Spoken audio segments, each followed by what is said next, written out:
إن الحمد لله نحمده ونستعينه ونستغفره ونؤمن به ونتوكل عليه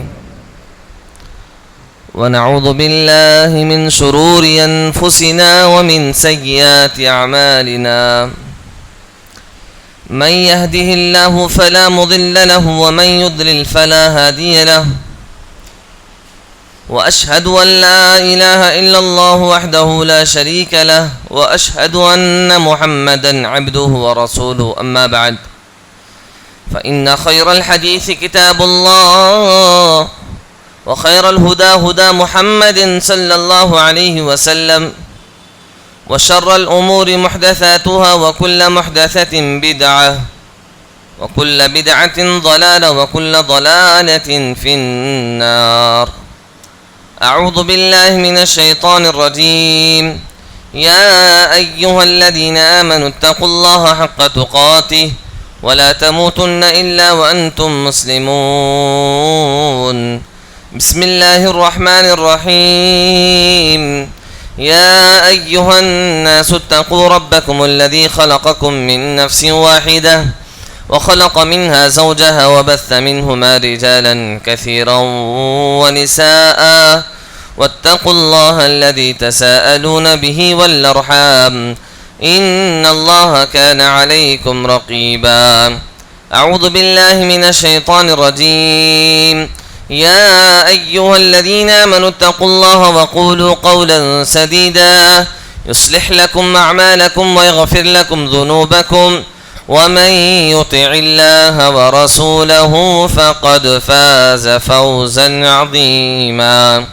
وقال الله عز وجل في موضع آخر: أعوذ بالله من الشيطان الرجيم. من يطع الله ورسوله فقد فاز فوزا عظيما ومن يعص الله ورسوله فقد ضل ضلالا مبينا. محترم و مکرم حاضرین جمعہ، بزرگان دین، نوجوان ساتھیوں، پیارے عزیز بچوں اور پردہ نشین خواتین اسلام، ہر قسم کی تعریفات، تسبیحات، بڑائیاں، بزرگیاں اسی وحدہ لا شریک کے لیے لائق و زیبا ہے جس نے مجھے اور آپ کو ایک مسلمان بنا کر اس دنیا کے اندر پیدا فرمایا.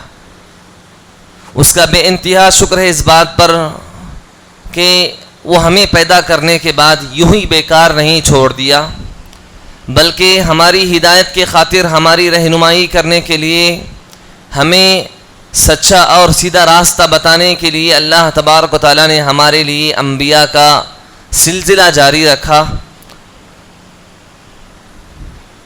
ہر چیز ہمارے لیے مہیا فرمائی.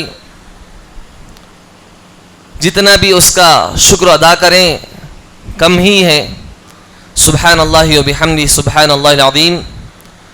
اور اس کے بھیجے ہوئے انبیاء ساروں پر درود و سلام ہو، خصوصاً میرے اور آپ کے آخری نبی جناب محمد رسول اللہ صلی اللہ علیہ وسلم پر. محترم سامعین اکرام، اللہ تبارک و تعالیٰ نے ہمیں دنیا میں پیدا فرمایا. اس دنیا کی زندگی کو ہمارے لیے اور آپ کے لیے، ہم سب کے لیے ضروری ہے کہ کامیاب تر زندگی بنائیں. ایسا نہیں ہونا چاہیے کہ اللہ نے ہمیں پیدا فرمایا، کھائے پیے، چھوٹے بچے سے بڑے ہو گئے، بڑے سے بوڑھے ہو گئے اور مر گئے، اور زندگی کے مقصد کو اس نے سمجھا نہیں ہے.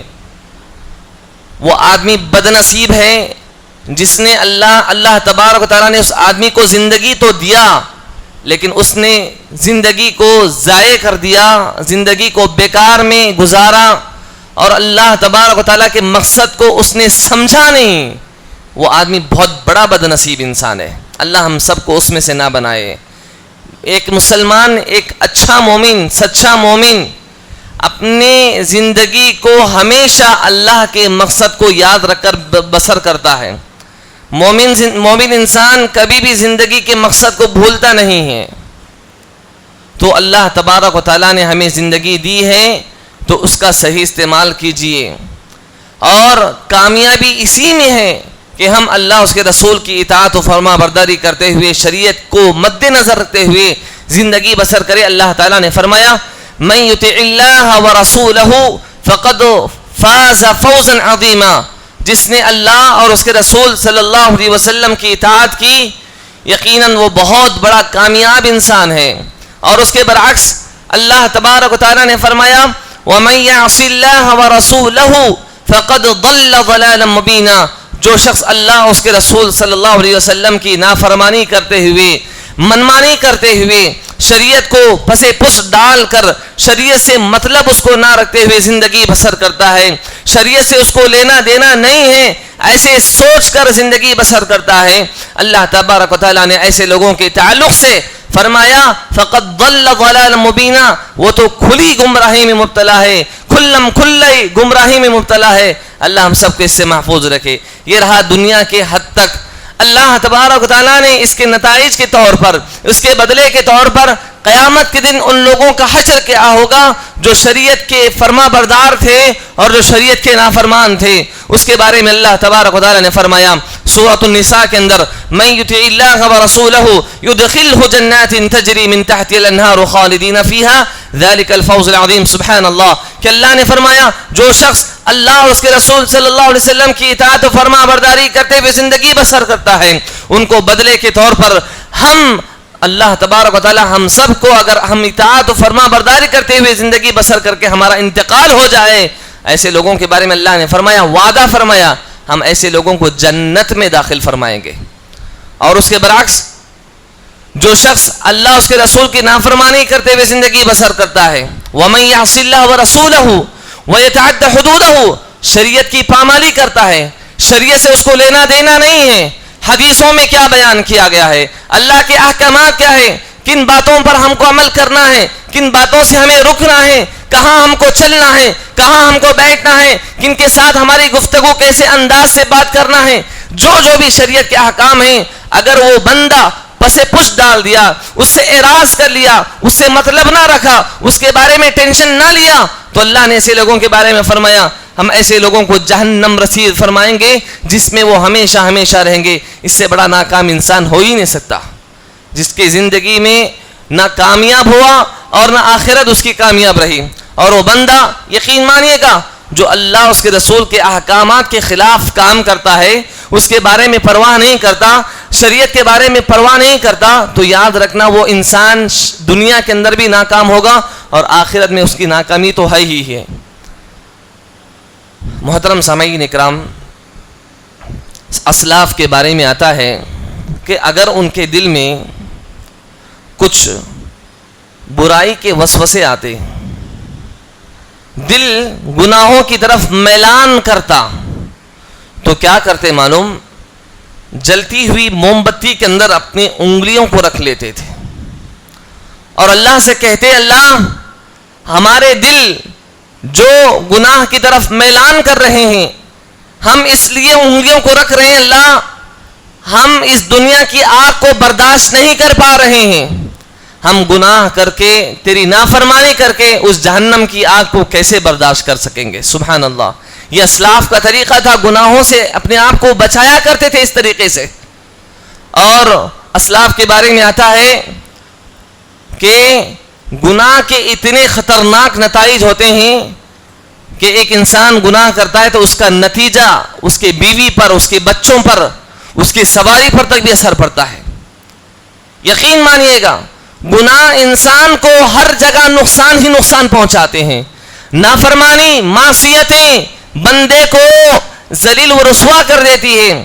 یہاں تک بیان کیا گیا ہے کہ اس کی سواری جو چلاتا ہے اس کے اوپر بھی اس کے گناہ کے اثرات ہوتے ہیں, اس کی بیوی بچے نافرمان لگتے رہتے ہیں, زبان درازی کرنے لگتے ہیں. علامہ ابن تیمیہ رحمہ اللہ نے بیان فرمایا ہے کہ انسان کو جسم کے اندر اگر کچھ بیماری لگ گئی تو جسم ہلا کو برباد ہو جاتا ہے, جسم خراب ہو جاتا ہے انسان کا, اس کا علاج بھی ہو سکتا ہے. لیکن گناہ انسان کرتا ہے, معصیتوں کا ارتکاب کرتا ہے, انسان کی جسم کے ساتھ انسان کی روح برباد ہو جاتی ہے. بیماری انسان کے جسم کو خراب کرتی ہے اور گناہ انسان کی روح کو برباد کر دیتی ہے. اور جب انسان کی روح برباد ہو جائے, بیمار ہو جائے روح, اس سے بڑا بیمار انسان ہو ہی نہیں سکتا. جس کی روح بیمار ہو جائے وہ انسان اچھا رہ کر بھی مریض کی طرح ہو جاتا ہے. اللہ ہم سب کی حفاظت فرمائے. تو میرے بھائیوں, ایک مومن جب بھی گناہ کرتا ہے تو پہاڑ کے مانند اس کو لگتا ہے. چھوٹا گناہ کر لیا, ایک مومن کی علامت عبداللہ بن مسعود کا قول ہے, انہوں نے کہا کہ ایک مومن بندہ زندگی بسر کرتے ہوئے اگر چھوٹا اس سے گناہ ہو جائے تو پہاڑ کے مانند محسوس کرتا ہے, ارے میں نے کیا کر دیا, میں نے کیا کر دیا, مجھ سے کیا ہو گیا, اللہ اس کے رسول کی میں نے نافرمانی کر لی. چھوٹا سے چھوٹا گناہ کرنے کے بعد بھی اپنے آپ کو اتنا بڑا بوجھ محسوس کرتا ہے گویا کہ اس کے اوپر سر کے اوپر پہاڑ رکھ دیا گیا ہو. اور وہیں فاسق جس کے دل میں اللہ کا ڈر نہ ہو, اللہ کا خوف نہ ہو, اگر وہ گناہ کر لیتا ہے چل کچھ بھی فرق نہیں پڑتا اس کو, وہ ٹینشن ہی نہیں لیتا. مکھی اس کے جسم پر بیٹھ گئی, ایسا اشارہ کر دیا, مکھی اڑ کر چلے گئی. اب اس میں غور کرنے کی بات یہ ہے کہ علماء نے اس حدیث کے اندر نقطہ یہ نکالا ہے کہ اس مثال کے اندر مکھی سے مثال دی, مکھی سے مثال دی گئی. کیوں بھئی, مچھر بھی تھا, چونٹی بھی تھی, اور چھوٹے جانور اور چھوٹے کیڑے تھے, اس کی مثال کیوں نہیں دی گئی؟ اس لیے نہیں دی گئی کہ مکھی کے بیٹھنے سے انسان کو فرق نہیں پڑتا ہے. مکھی کے بیٹھنے سے ذرہ برابر بھی فرق نہیں پڑتا. وہیں چونٹی بیٹھ گئی تو کاٹ سکتی, فرق پڑ سکتا ہے. مچھر بیٹھ گیا تو کاٹ سکتا ہے, وہ خون چوس لیتا ہے. اور چھوٹے جانور ہوتے ہیں, چھوٹے چیزیں ہوتی ہیں جو انسان کو نقصان پہنچا سکتے ہیں, لیکن مکھی ہے جو انسان کو نقصان پہنچا ہی نہیں سکتی. تھوڑا بھی اگر اس کو اشارہ کر دیا اڑ کے چلے جاتی ہے. تو تشبیہ دی گئی ہے, ایک فاسق انسان جس کے دل میں اللہ کا ڈر نہ ہو, اللہ کا خوف نہ ہو, وہ گناہ پر گناہ کرتا جاتا ہے, گناہ پر گناہ کر جاتا ہے, لیکن اس کو فرق نہیں پڑتا, اس کو اثر دل میں کچھ بھی نہیں ہوتا, اس کو کچھ بھی محسوس نہیں ہوتا, بڑے سے بڑے گناہ کر لیتا ہے. اللہ ہم سب کی حفاظت فرمائے. تو میرے بھائیوں, میں آپ کے سامنے کچھ باتیں رکھنا چاہتا ہوں کہ گناہ کے نتائج کیا ہوتے ہیں. انسان معصیتیں جو کرتا ہے, اللہ اس کے رسول کی جو نافرمانیاں کرتا ہے, اس کا اثر ہماری زندگی میں کیا پڑتا ہے, یہ ہم کو معلوم ہونا چاہیے. بہت خطرناک نتائج ہیں اور اس کے اثرات آج ہم اپنی آنکھوں سے دیکھ رہے ہیں. ایک ہوتا ہے جو انسان کی انفرادی زندگی پر اثر پڑتا ہے, اور ایک ہوتا ہے گناہوں کی وجہ سے اس کا اثر معاشرے پر ہوتا ہے, ماحول پر ہوتا ہے.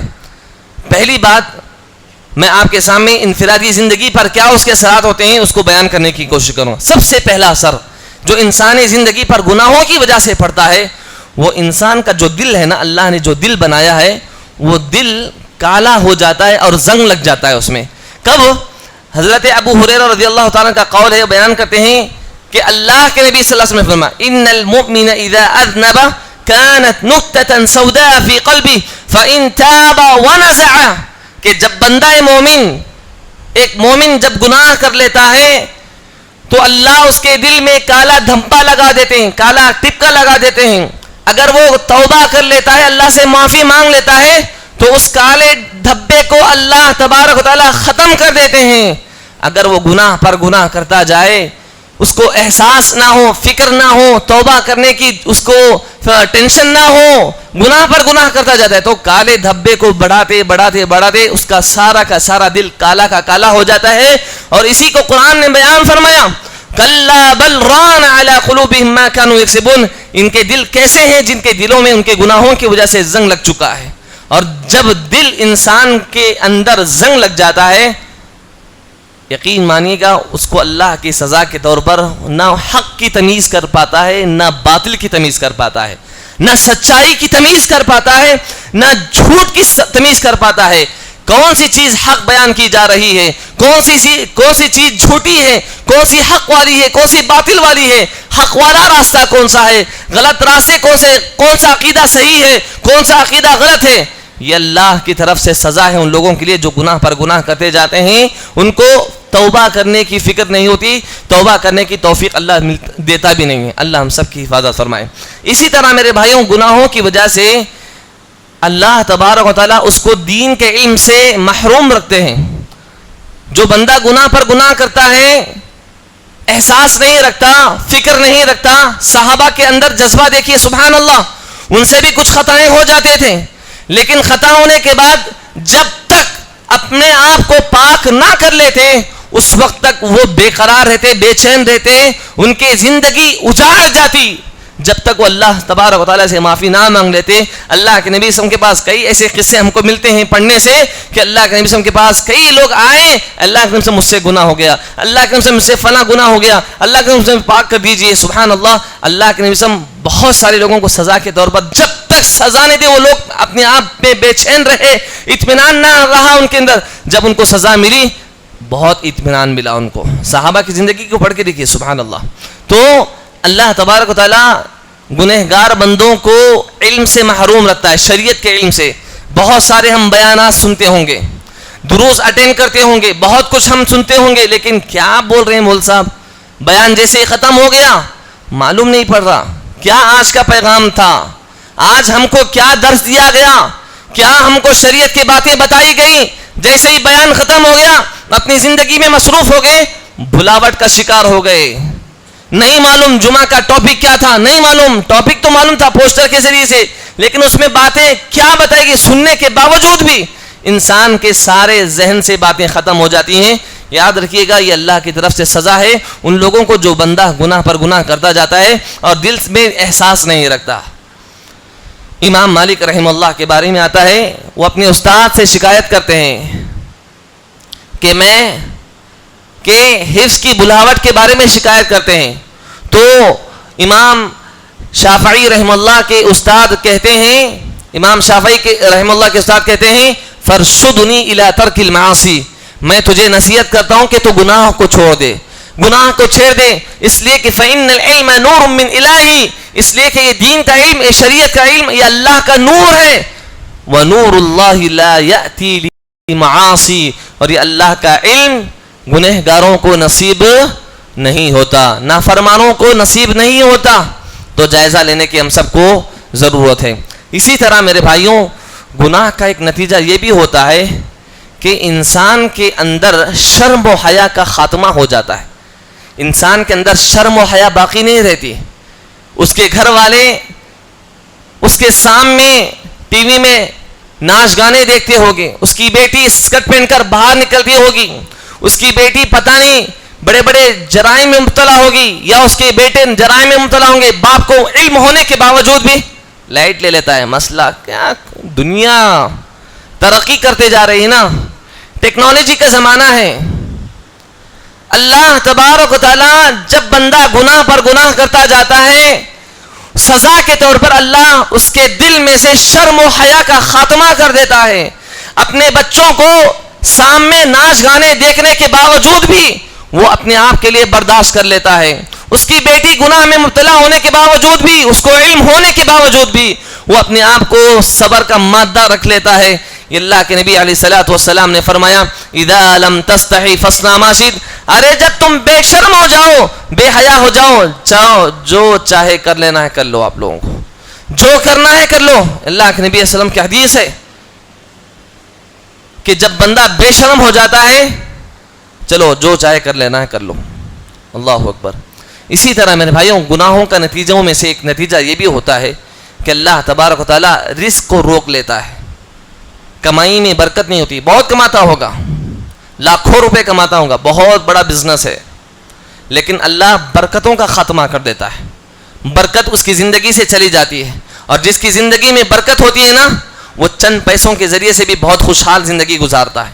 اور جس کی زندگی میں برکت نہیں ہوتی وہ لاکھوں کروڑوں روپے کما لے, وہ اپنے آپ کو تکلیف محسوس کرتا ہے, بوجھ محسوس کرتا ہے, تنگی محسوس کرتا ہے. یہ گناہوں کا نتیجہ ہے. اللہ کے نبی علیہ الصلوۃ والسلام نے فرمایا, جو بندہ خطا گار ہوتا ہے, گنہگار ہوتا ہے, اللہ تبارک تعالیٰ اس کے رزق کو روک لیتا ہے. اللہ ہم سب کی حفاظت فرمائے. اسی طرح میرے گناہوں کے نتائج میں سے ایک نتیجہ یہ بھی ہے کہ زندگی تنگ والی بن جاتی ہے, بیماریوں کا شکار ہو رہا ہے, مصیبتوں میں مبتلا ہوتا جا رہا ہے, تکلیف پر تکلیف آتی جا رہی ہے, مصیبت پر مصیبت آتی جا رہی ہے. یہ گناہ کا نتیجہ ہے. اللہ تبارک و تعالیٰ نے فرمایا, وَمَنْ أَعْرَضَ عَنْ ذِكْرِي فإن له معيشة ضنكا ونحشره يوم القيامة أعمى. جو میرا بندہ ذکر سے اعراض کرتا ہے، جو بندہ ذکر سے اعراض کرتا ہے، قرآن سے اعراض کرتا ہے، حدیث سے اعراض کرتا ہے، تو میں اس کی زندگی کو تنگ بنا دوں گا.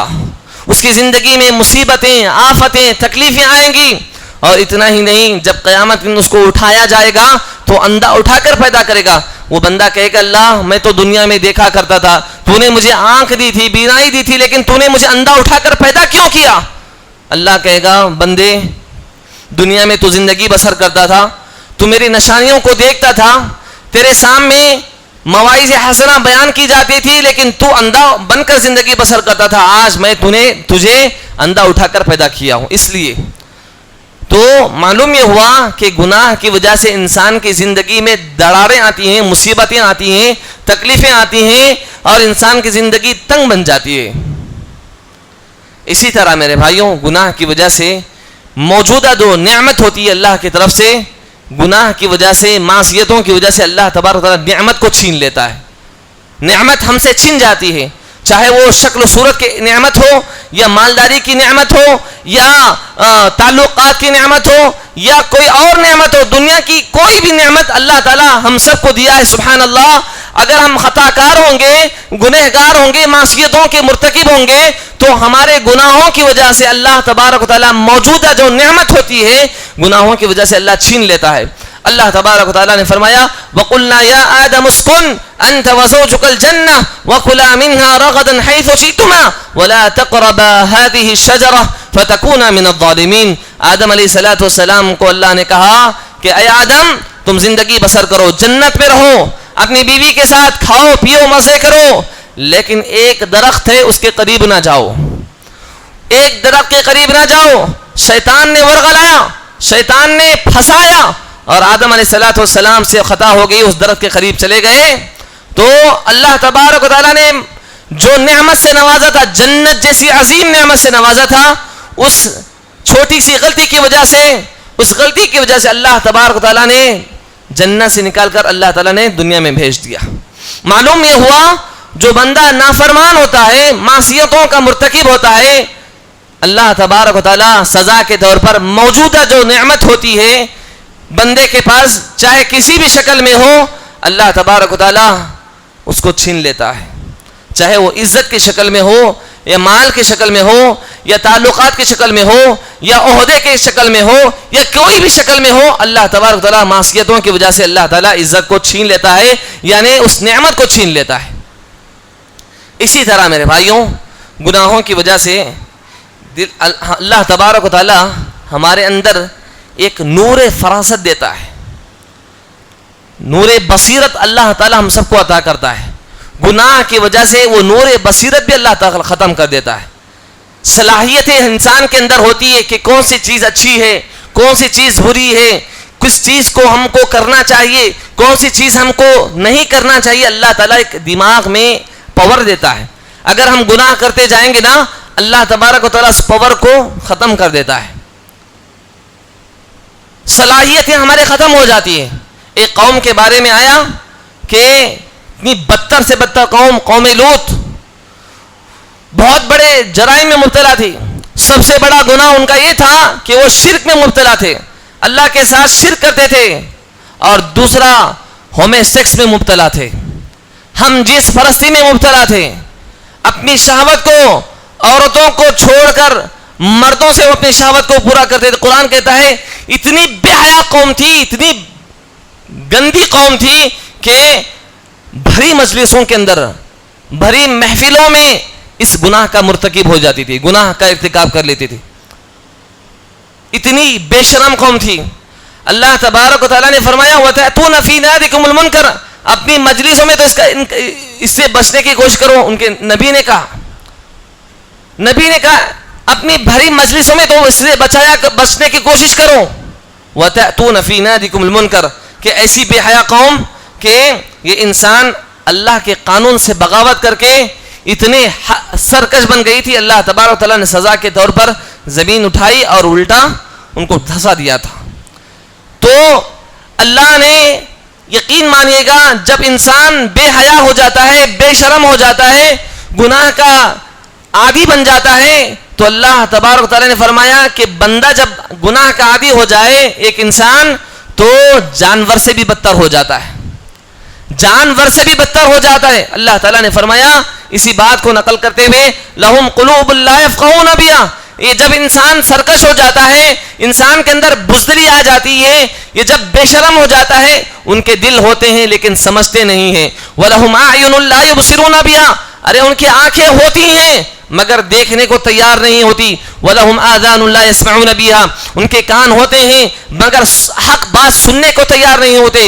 أُولَٰئِكَ كَالْأَنْعَامِ, یہ تو جانور جیسے ہیں. بل ہم اضل, جانور جیسے ہی نہیں بلکہ اس سے بھی گئے گزرے لوگوں, اس سے بھی بدتر لوگ ہیں. اللہ اکبر. یہ ان لوگوں کے بارے میں کہا گیا جو کفار و مشرکین تھے, شریعت کے معاملے میں سرکشی کرتے تھے, شریعت کو ٹھکراتے تھے, شریعت کو مانتے نہیں تھے. اگر ہم بھی گناہ میں اتنا گم ہو جائے, گناہ کے اتنے عادی ہو جائے, ہم کو شریعت سے کچھ لینا دینا نہ ہو, تو اللہ تبارک تعالیٰ اس کا سارا دل کالا کر دیتا ہے.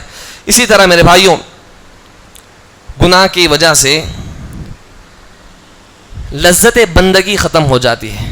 ایک ہوتی ہے چیز لذت, نعمت میں اللہ تعالیٰ یہ بھی دیتا ہے کہ بندہ ایک نماز پڑھ لیا, نماز پڑھنے کے بعد ایک عجیب سکون اس کو ملتا ہے.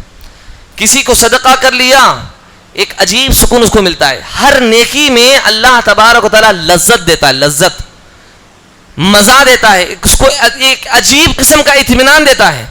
جب بندہ گناہ پر گناہ کرتا جائے, گناہ پر گناہ کرتا جائے, فکر نہ ہو, احساس نہ ہو, کبھی کبھی نماز پڑھ لیتا ہے, تو جو لذت ہوتی ہے نا, اللہ اس کو لذت سے چھین لیتا ہے, لذت بھی نہیں دیتا. کتنے بڑے برے اثرات ہیں. دیکھیے آپ اندازہ کیجئے, ہماری زندگی میں ہم کسی چیز میں مبتلا تو نہیں ہیں ایسا, اور گناہ کی وجہ سے انسان غافل بھی ہو جاتا ہے, نماز پڑھنے کی توفیق نہیں ملتی. دیکھیے نماز پڑھنے کی توفیق نہیں ملتی, نیک کام کرنے کی توفیق نہیں ملتی. دن میں 5 مرتبہ ہر انسان پر فرض ہے, فرض. 1 مرتبہ پڑھ لیا, 2 مرتبہ پڑھ لیا, خوش ہو گیا, 2 نماز پڑھ لیا میں, 2 نہیں 5 مرتبہ پڑھنا ہے. جو بندہ اللہ تبارک تعالیٰ کی شریعت کے معاملے میں سست ہو بن جاتا ہے, اللہ تعالیٰ اس کو بھی کاہل کر دیتا ہے اور اس کو پوچھ کر نہیں دیکھتا. جا وَلَا تَكُونُوا كَالَّذِينَ نَسُوا اللَّهَ فَأَنسَاهُمْ أَنفُسَهُمْ أُولَٰئِكَ هُمُ الْفَاسِقُونَ. اگر بندے ایسے ہو جائیں کہ اللہ کو بھول گئے تو اللہ ان کو بھول جائے گا. اللہ ہم سب کی حفاظت فرمائے. اسی طرح میرے بھائیوں, آخری بات بتا کر اپنی بات کو ختم کر دوں گا. گناہ کی وجہ سے اللہ تبارک و تعالی مہنگائی اور ظالم بادشاہ, بارش کو روک لینا, اور بہت سارے گناہ کے نتیجے میں ہوتے ہیں.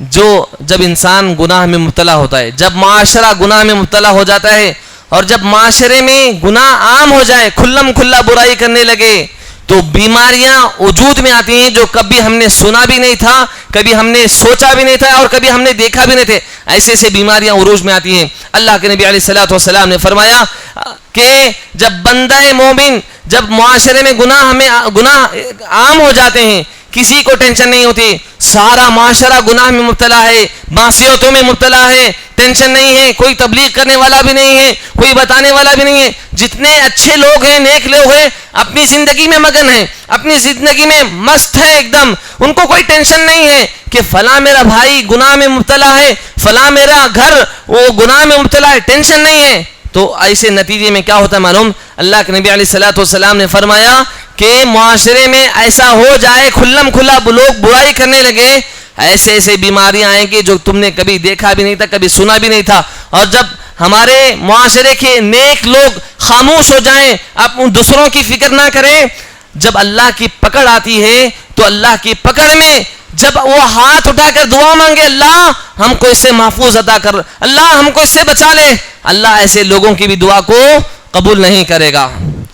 اللہ تعالیٰ نے قرآن کے اندر بیان فرمایا کہ ظہر الفساد فی البر والبحر بما کسبت ایدی الناس لیذیقہم بعض الذی عملوا لعلہم یرجعون. کہ بر اور بحر میں فساد مچل گیا, فساد پھیل گیا. کیوں؟ اس لیے کہ ہمارے کرتوتوں کی وجہ سے, ہمارے گناہ کی وجہ سے, ہمارے معصیتوں کی وجہ سے اللہ تبارک و تعالی ہمیں چھکانا چاہتا ہے کیوں چکانا چاہتا ہے؟ لعلہم یرجعون، یہ میرے بندے دین کی طرف پلٹ جائیں، دین کی طرف لوٹ جائیں، اسلام کی طرف، دین کی تعلیمات کی طرف اپنا رخ کو چینج کر لے، اس کی طرف پلٹ جائیں۔ اللہ تبارک و تعالیٰ کبھی کبھی معاشرے میں مسلمانوں کو آزمائش کے طور پر کسی بھی سزا میں مبتلا کرتا ہے، کیوں؟ اس لیے کہ میرے بندے دین کی طرف پھر سے پلٹ جائیں۔ تو میرے بھائیوں، خلاصہ کلام یہ ہے کہ ہماری زندگی میں جب ہم گناہ میں مبتلا ہوتے ہیں، معصیتوں کا ارتکاب کرتے ہیں، تو اس کے خطرناک نتائج انفرادی زندگی پر بھی پڑتے ہیں اور اجتماعی زندگی پر بھی اس کے اثرات ہوتے ہیں۔ اگر ہم اپنے آپ کو گناہ سے بچنے کی کوشش نہیں کیے تو اس کا انجام بہت برا ہوگا، زندگی میں بھی ہوگا، دنیا میں بھی ہوگا، اور آخرت میں بھی اس کا انجام بہت برا ہوگا۔ تو اپنے آپ کو برائی سے روکنے کی کوشش کیجئے اور جتنا ہو سکے اپنی خود کی تربیت کیجئے اور اپنے گھر والوں کی تربیت کرنے کی کوشش کیجئے۔ یہی اگر ہم اس چیز کو فالو کریں گے، ہر گھر انسان کا اسلامی گھر بن جائے گا، اور جب اسلامی گھر انسان کا بن جائے گا، اب ہر انسان اپنے اپنے گھر کے حساب سے تبلیغ کرے گا تو ایک اچھا معاشرہ بن جائے گا۔ جب ایک اچھا معاشرہ بن جائے گا تو ہم اپنے اسلام کو اچھی طریقے سے لوگوں تک پہنچانے کی ہم آرام سے کوشش کر سکتے ہیں۔ اللہ تبارک و تعالیٰ سے میں دعا کرتا ہوں، اللہ تبارک و تعالیٰ ہم سب کو نیک سمجھ عطا فرما، اللہ تعالیٰ ہم سب کو گناہوں سے بچنے کی توفیق نصیب فرما، اللہ تعالیٰ ہم سب کو نیک کام میں بڑھ چڑھ کر حصہ لینے کی توفیق دے۔ اللہ جو ہم سے چھوٹے بڑے گناہ ہو گئے، اللہ تعالیٰ ہمارے گناہوں کو تو معاف فرما، اللہ ہم سب کو نیک کام کرنے کی توفیق دے، دین کے کاموں میں بڑھ چڑھ کر حصہ لینے کی توفیق دے۔ اللہ جو ہم میں سے پریشان ہے، اللہ اس کی پریشانی کو دور عطا فرما، اللہ جو ہم میں سے قرض دار ہیں، اللہ اس کی قرض کی ادائیگی میں اللہ تو مدد اس کی شامل عطا فرما۔ آمین۔ بارک اللہ لنا ولکم فی القرآن المجید ونفعنا وإياكم والذكر الحكيم إنه تعالى جواب كريم ملك بر رحيم رب حليم۔